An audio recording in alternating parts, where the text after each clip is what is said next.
기도는 단순히 우리의 소원을 이루기 위한 수단이 아닙니다. 하나님과 교제하며 그분의 뜻을 알아가는 길이고 우리의 삶을 변화시키는 은혜의 자리입니다. 특히 매일 기도하는 사람은 조금씩 달라집니다. 눈에 보이지 않아도 마음이 새로워지고 삶의 태도가 바뀌며 하나님이 하시는 일을 더 깊이 경험하게 됩니다. 그래서 성경은 쉬지 말고 기도하라고 말씀합니다. 오늘은 매일 기도할 때 우리 삶 속에 일어나는 기적이 무엇인지 함께 살펴보겠습니다. 첫째, 매일 기도하면 문제 해결보다 하나님의 뜻을 더 구하게 됩니다. 기도를 처음 시작할 때 대부분은 자신의 필요와 문제를 가지고 나아갑니다. 병든 몸이 낫기를, 막힌 일이 풀리기를, 원하는 것이 이루어지기를 간구합니다. 이는 당연한 모습입니다. 성경도 우리의 필요를 하나님께 아뢰라고 말씀하시기 때문입니다. 그러나 기도를 매일 지속하다 보면 기도의 초점이 점차 변하게 됩니다. 단순히 내 문제 해결에 머무르지 않고 그 문제 속에서 하나님의 뜻이 무엇인지 묻게 됩니다. 이것이 매일 기도할 때 일어나는 가장 큰 변화이며 기적입니다. 겟세마네 동산에서 예수님께서 보여주신 기도가 그 본보기입니다. 예수님은 고통을 앞두고 할 수만 있으면 이 잔을 내게서 지나가게 하옵소서라고 기도하셨습니다. 그러나 이어서 그러나 나의 원대로 마시옵고 아버지의 원대로 하옵소서라고 고백하셨습니다. 이는 단순히 고통을 피하게 해달라는 기도를 넘어서 고통 가운데서도 아버지의 뜻이 이루어지기를 구한 것입니다. 매일 기도하는 사람은 결국 이 지점에 도달합니다. 하나님께서 원하시는 것이 무엇인지, 그 뜻 안에서 내가 어떻게 살아야 하는지 구하게 됩니다. 성경 속 다니엘의 삶도 같은 원리를 보여줍니다. 그는 하루 3번씩 예루살렘을 향해 기도하는 습관이 있었습니다. 다니엘은 포로의 신분으로 살면서도 매일 기도의 자리를 지켰습니다. 그 기도는 단순히 자기의 안위를 구하는 자리가 아니라 하나님의 뜻이 이루어지기를 구하는 시간이었습니다. 그래서 그는 왕의 칙령을 어기면서도 기도를 멈추지 않았고 그 믿음을 통해 사자 굴 속에서도 하나님의 보호하심을 경험했습니다. 그의 기도의 초점은 자신이 원하는 삶이 아니라 하나님께서 원하시는 뜻이 이루어지는 것이었습니다. 우리의 기도가 문제 해결에만 머물 때는 응답이 없으면 쉽게 낙심하고 원망하게 됩니다. 그러나 매일 기도를 통해 하나님 뜻을 구하는 사람은 상황이 바뀌지 않아도 흔들리지 않습니다. 왜냐하면 문제보다 크신 하나님을 바라보기 때문입니다. 그리고 기도의 자리를 통해 하나님의 마음을 알게 되면 그 뜻이 이루어지는 것이 결국 가장 좋은 길임을 깨닫게 됩니다. 매일 기도하는 사람은 작은 일에도 하나님께 묻습니다. 중요한 결정을 앞두고만 기도하는 것이 아니라 일상의 사소한 일에도 하나님의 뜻을 구합니다. 이는 삶 전체를 하나님께 의탁하는 태도입니다. 그리고 그렇게 기도하는 가운데 자신이 원하는 방향보다 하나님이 원하시는 방향을 따르는 법을 배우게 됩니다. 이것이 곧 신앙의 성숙입니다. 문제가 해결되지 않았음에도 기도 속에서 마음이 평안해지는 경험을 하는 것도 같은 원리입니다. 하나님께 뜻을 맡겼기에 결과에 대한 두려움이 사라지고 하나님의 인도하심을 신뢰하게 됩니다. 그때 우리는 기도의 응답이 문제 해결이 아니라 하나님 뜻 안에 거하는 것임을 깨닫게 됩니다. 이것이 매일 기도하는 자가 누리는 놀라운 기적입니다. 기도의 자리를 매일 지키는 것은 쉽지 않습니다. 바쁘다는 이유로, 피곤하다는 이유로 미루기 쉽습니다. 그러나 매일의 작은 기도가 쌓일 때 우리의 영혼은 달라집니다. 처음에는 필요를 아뢰는 자리였던 기도가 점점 하나님 뜻을 구하는 자리로 바뀌는 것입니다. 그리고 이 변화가 바로 하나님이 원하시는 기도의 모습이며 우리가 매일 기도할 때 반드시 경험하게 되는 기적입니다. 결국 매일 기도하면 하나님께서 우리의 시선을 바꾸어 주십니다. 문제 해결보다 하나님의 뜻을 구하게 하시고 그 뜻 안에 거하는 기쁨을 누리게 하십니다. 이것은 세상의 그 어떤 응답보다 귀한 기적이며 하나님이 기뻐하시는 기도의 열매입니다. 그러므로 우리는 매일의 기도를 통해 문제보다 하나님의 뜻을 붙드는 삶으로 나아가야 합니다. 둘째, 매일 기도하면 작은 일 속에서도 하나님의 손길을 봅니다. 우리는 흔히 하나님이 역사하신다고 말할 때 큰 기적이나 놀라운 사건을 떠올리곤 합니다. 병이 고침을 받는다든지, 막힌 문제가 단번에 해결된다든지 상상할 수 없는 방법으로 길이 열리는 것 같은 경험을 생각합니다. 물론 하나님은 그러한 크고 놀라운 기적도 행하시는 분이십니다. 그러나 매일 기도하는 사람은 점점 달라집니다. 하나님의 손길을 큰 사건에서만 찾지 않고 일상 속 작은 일에서도 발견하게 됩니다. 이것이 바로 매일 기도의 기적입니다. 이스라엘 백성이 광야를 지나는 동안 하나님은 하늘에서 만나를 내려주셨습니다. 그들은 매일 아침마다 밖으로 나가 만나를 거두며 하루를 살았습니다. 큰 전쟁에서의 승리가 아니었지만 매일의 양식이 공급된 것 자체가 하나님의 기적이었습니다. 그러나 처음에는 감사했지만 시간이 지나면서 그들은 이 은혜를 당연하게 여겼습니다. 매일 반복되는 일상 같은 은혜를 소홀히 본 것입니다. 오늘 우리의 삶도 이와 같습니다. 숨 쉬는 것, 먹을 것이 있는 것, 하루를 무사히 보내는 것, 이 모든 것이 사실 하나님의 손길입니다. 매일 기도하는 사람은 이런 일상 속 작은 은혜를 당연히 여기지 않고 하나님께서 주신 선물로 받아들입니다. 사도 바울은 빌립보서에서 아무 일에든지 염려하지 말고 다만 모든 일에 기도와 간구로 너희 구할 것을 감사함으로 하나님께 아뢰라고 말했습니다. 여기서 모든 일에라는 표현은 큰 일뿐만 아니라 작은 일까지 포함합니다. 매일 기도하는 사람은 사소해 보이는 일까지도 하나님께 아뢰며 그 안에서 하나님의 응답을 경험합니다. 그러다 보니 일상의 작은 일에도 하나님의 손길을 발견하고 감사하게 되는 것입니다. 매일 기도하면 출근길에 안전하게 도착하는 일에도 하나님의 지키심을 느낍니다.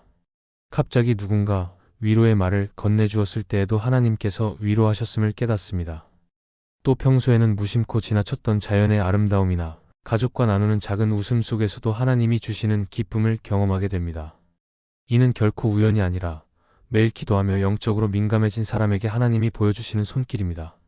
작은 일 속에서 하나님의 손길을 보는 태도는 우리를 겸손하게 만듭니다. 큰 응답만 기다릴 때는 하나님을 시험하게 되고 응답이 없다고 느끼면 쉽게 낙심하게 됩니다. 그러나 작은 것 속에서도 하나님의 은혜를 본다면 감사할 이유가 끝없이 생깁니다. 감사가 습관이 되고 불평이 줄어들며 하나님을 더 깊이 신뢰하게 됩니다. 이것이 매일 기도하는 자에게 일어나는 놀라운 변화입니다. 예수님께서 오병이어의 기적을 행하시기 전 먼저 떡 5개와 물고기 2마리를 가지고 감사의 기도를 드리신 것도 같은 원리입니다.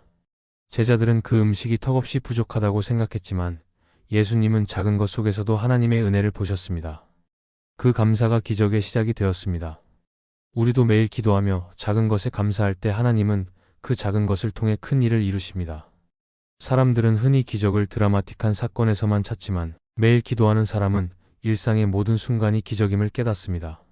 건강하게 하루를 살아가는 것, 말씀을 들을 수 있는 것, 작은 문제에도 길이 열리는 것 모두가 하나님의 손길입니다. 그리고 이러한 깨달음이 쌓이면 믿음은 점점 더 단단해집니다. 결국 매일 기도하면 큰 일이든 작은 일이든 모든 것이 하나님의 손 안에 있음을 보게 됩니다. 그러므로 우리는 매일의 삶에서 하나님의 손길을 찾아 감사해야 합니다. 작다고 여겨지는 일에도 하나님이 함께 하시고 은혜로 인도하신다는 사실을 깨닫는 것이야말로 매일 기도의 기적이며 하나님께서 우리에게 주시는 놀라운 은혜입니다. 셋째, 매일 기도하면 잃어버린 영혼을 향한 눈물이 회복됩니다.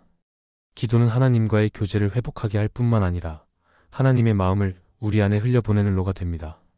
우리가 매일 기도의 자리를 지키다 보면 점점 내 문제만이 아니라 하나님의 뜻과 관심을 품게 됩니다. 그때 하나님께서 가장 소중히 여기시는 잃어버린 영혼들을 향한 마음이 우리 안에 살아나고 그 영혼을 위해 흘리는 눈물이 회복됩니다. 이것은 단순한 감정의 변화가 아니라 매일 기도하는 사람에게 하나님께서 주시는 은혜의 기적입니다. 성경은 하나님이 한 영혼을 얼마나 소중히 여기시는지 반복해서 말씀합니다. 예수님은 잃어버린 한 마리 양을 찾는 목자의 비유, 잃어버린 드라크마를 찾는 여인의 비유, 그리고 탕자의 비유를 통해 하나님 아버지의 마음을 보여주셨습니다. 그 마음은 구원받지 못한 영혼이 돌아오기를 간절히 기다리는 사랑이었습니다. 매일 기도하는 사람은 하나님의 그 마음에 동참하게 되고 잃어버린 영혼을 위해 눈물로 기도하게 됩니다. 사도 바울의 삶도 이러한 모습을 보여줍니다.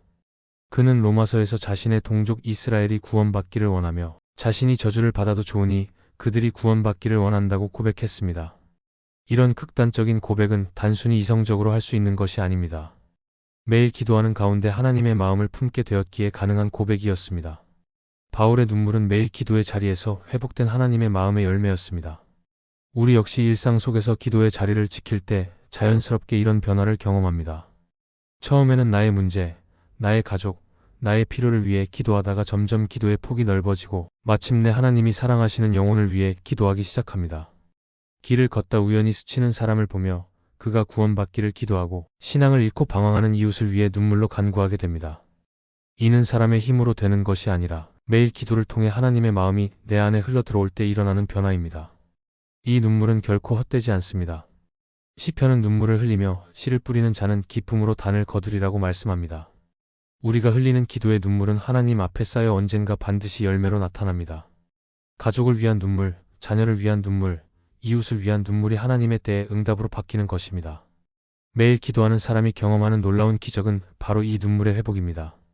사탄은 우리의 마음을 차갑게 만들고 영혼을 향한 관심을 잃게 하며 나의 문제에만 시선을 고정시키려 합니다.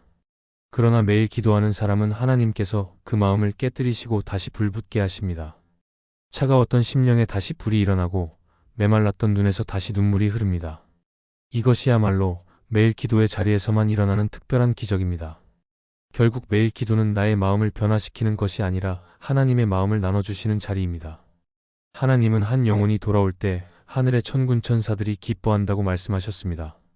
매일 기도하는 자는 이 기쁨에 동참하며 잃어버린 영혼을 위해 눈물을 흘리며 하나님과 같은 마음으로 세상을 바라보게 됩니다. 따라서 우리는 매일 기도의 자리를 통해 잃어버린 영혼을 향한 눈물을 회복해야 합니다. 이것이야말로 하나님께서 가장 기뻐하시는 기도이며 그 눈물이 결국 영혼을 살리는 능력이 됩니다. 매일 기도하는 자는 자신을 위해 울던 사람이 아니라 영혼을 위해 울 수 있는 사람으로 변화됩니다. 이것이 하나님께서 주시는 가장 아름다운 기적 중 하나입니다. 넷째, 매일 기도하면 다른 사람에게 은혜를 흘려보내는 통로가 됩니다. 기도는 단순히 나와 하나님 사이에서 끝나는 것이 아닙니다. 매일 기도의 자리를 지키는 사람은 점점 자기 자신만을 위해 기도하는 데 머물지 않고 다른 사람을 위해 중보하게 됩니다. 하나님은 우리의 기도를 통해 이웃에게 은혜를 흘려보내시고 교회와 공동체, 더 나아가 세상을 변화시키십니다. 그래서 매일 기도하는 사람은 하나님의 은혜가 흘러가는 통로가 되며 그 자체가 하나님의 기적을 이루는 방법이 됩니다. 성경 속 모세의 모습은 이를 잘 보여줍니다. 이스라엘 백성이 금송아지를 만들고 하나님을 떠났을 때 하나님은 진노하시며 그들을 멸하실 수 있다고 말씀하셨습니다. 그러나 모세는 그들을 위해 밤새 눈물로 기도했습니다. 그는 자신의 유익을 구하지 않고 백성을 위해 간구했으며 하나님은 그 기도를 들으시고 진노를 거두셨습니다. 모세의 기도는 단순히 개인적인 것이 아니라 공동체 전체를 살리는 중보의 통로가 되었습니다. 매일 기도하는 사람은 이렇게 자신을 넘어서 다른 이들에게 은혜를 흘려보내는 삶을 살아갑니다. 또 사무엘도 이스라엘 백성을 위해 기도하기를 쉬는 죄를 범하지 않겠다고 고백했습니다. 그는 백성을 위해 늘 기도의 통로로 서 있겠다는 결단을 보였습니다. 그의 기도가 있었기에 이스라엘은 위기의 순간마다 하나님의 은혜를 경험할 수 있었습니다. 이처럼 매일 기도하는 사람은 자신이 직접적으로 무언가를 하지 않아도 기도를 통해 다른 사람에게 은혜가 전달되도록 하는 하나님의 도구가 됩니다. 팀 켈러는 그의 책 기도에서 이렇게 말했습니다. 기도는 하나님께로부터 오는 능력을 다른 사람에게 흘려보내는 파이프와 같다. 이 말처럼 기도는 나를 위한 것이면서 동시에 다른 이를 살리는 하나님의 능력이로입니다. 매일 기도하는 사람은 알지 못하는 사이에 누군가의 삶에 힘이 되고 위로가 되며 하나님의 역사를 불러오는 귀한 역할을 감당하게 됩니다. 우리의 삶 속에서도 기도를 통해 은혜가 흘러가는 경험을 할 수 있습니다. 가족을 위해 매일 기도하는 부모의 기도가 자녀의 삶을 지킵니다. 교회를 위해 드린 성도의 기도가 목회자와 공동체의 힘이 됩니다. 나라와 민족을 위해 흘린 눈물이 위기의 순간에 하나님이 역사하시는 통로가 되기도 합니다.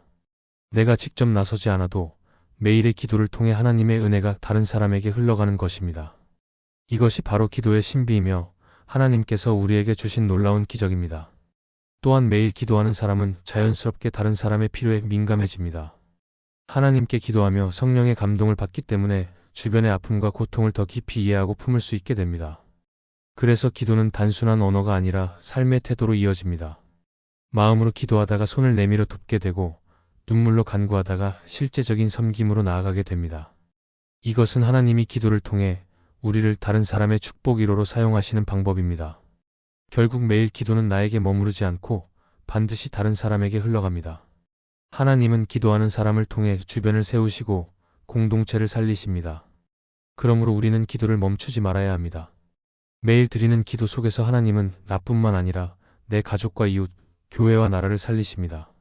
매일 기도하는 자가 곧 은혜의 통로가 되고 그를 통해 하나님의 기적이 세상 가운데 드러나는 것입니다. 따라서 우리는 매일 기도를 통해 하나님의 은혜가 흘러가는 삶을 살아야 합니다. 내가 드린 기도가 누군가의 눈물을 닦고 누군가의 삶을 붙들고 공동체를 세우는 기적을 일으킨다는 사실을 기억해야 합니다. 하나님은 우리를 그렇게 사용하시기를 기뻐하십니다. 매일 기도하는 자는 단순히 은혜를 받는 자가 아니라 은혜를 흘려보내는 통로가 되고 그 삶을 통해 하나님께 영광이 드러나게 됩니다. 매일 드리는 기도는 단순한 종교적 습관이 아니라 하나님의 놀라운 기적을 경험하는 통로입니다. 기도를 통해 우리는 문제 해결보다 하나님의 뜻을 더 구하게 되고 일상 속 작은 일들에서도 하나님의 손길을 보게 됩니다. 또한 잃어버린 영혼을 향한 눈물이 회복되고 다른 사람에게 은혜를 흘려보내는 통로로 쓰임 받게 됩니다. 하나님은 매일 기도하는 성도를 통해 우리의 마음을 변화시키시고 공동체와 세상을 새롭게 하십니다. 그러므로 우리는 기도의 자리를 가볍게 여기지 말고 날마다 하나님 앞에 나아가야 합니다. 작은 기도의 쌓임이 결국 큰 기적을 이루며 하나님의 뜻을 이루는 역사가 됩니다. 우리의 삶이 매일의 기도를 통해 하나님께 쓰임받고 기적의 통로로 세워지기를 소망합니다. 이 말씀이 마음의 은혜가 되셨다면 좋아요와 구독으로 함께 해주세요. 그리고 댓글에 아멘이라고 남겨주시면 하나님의 은혜가 더 많은 사람들에게 전해질 것입니다. 여러분의 삶 위에 하나님의 은혜가 언제나 함께 하시기를 바랍니다. 감사합니다.